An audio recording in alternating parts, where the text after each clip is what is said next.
હાલ ગૌરી વ્રત ચાલી રહ્યો છે ત્યારે ગૌરી વ્રત કરતી કુંવારિકાઓને રાણા સમાજ યુવા સંગઠન દ્વારા ફરાળી ભોજન કરાવવામાં આવ્યું હતું।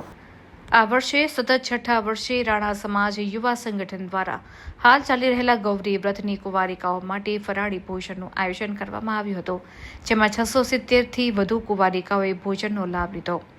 રાણા સમાજ યુવા સંગઠન વડોદરા દ્વારા ડાકોર પગપાળા યાત્રા કરતા શ્રદ્ધાળુઓ હોય, વડોદરામાં પૂર હોય, રાણા સમાજ યુવા સંગઠન વડોદરા દ્વારા નિસ્વાર્થપણે સેવા આપવામાં આવતી હોય છે અને ભવિષ્યમાં પણ સેવાકીય પ્રવૃત્તિ અવિરતપણે યથાવત રહેશે તેમ રાણા સમાજ યુવા સંગઠન દ્વારા જણાવવામાં આવ્યું હતું।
कारण કે એમાં વડોદરા નગરી એટલે સંસ્કારી નગરી છે।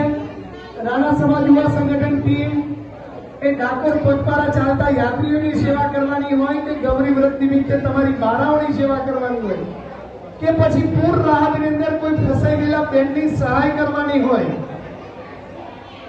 આજ રોજ વડોદરા શહેર રાણા સમાજ યુવા સંગઠન વડોદરા દ્વારા દર વર્ષની જેમ આ વર્ષે પણ ગૌરી વ્રત કરતી કુંવારિકા છોકરીઓ માટે ફરાળી ભોજનનું આયોજન કરેલ છે।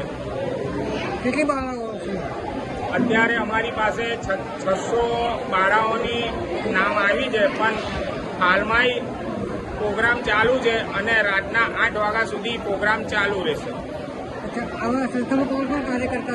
અમારો કાર્યકર્તા આખું વડોદરા શહેર રાણા સમાજ યુવા સંગઠન અત્યારે તમે જોઈ શકો છો। દરેક અમારા પાનીગેટ હોય, નવી ધરતી હોય, ફતેપુરા હોય, સુલતાનપુરા હોય, ફતેગંજ હોય કે પછી અન્ય કોઈ પણ સમાજ હોય, એ બધા આ પ્રોગ્રામમાં સહભાગી થઈને સેવા આપે છે અને આ પ્રોગ્રામમાં દરેક બાળાઓ પ્રેમથી જમીને ઉત્સાહ માને છે। પ્રિતેશ નવનીતભાઈ રાણા, વડોદરા શહેર રાણા સમાજ યુવા સંગઠન વડોદરા સંસ્થાપક।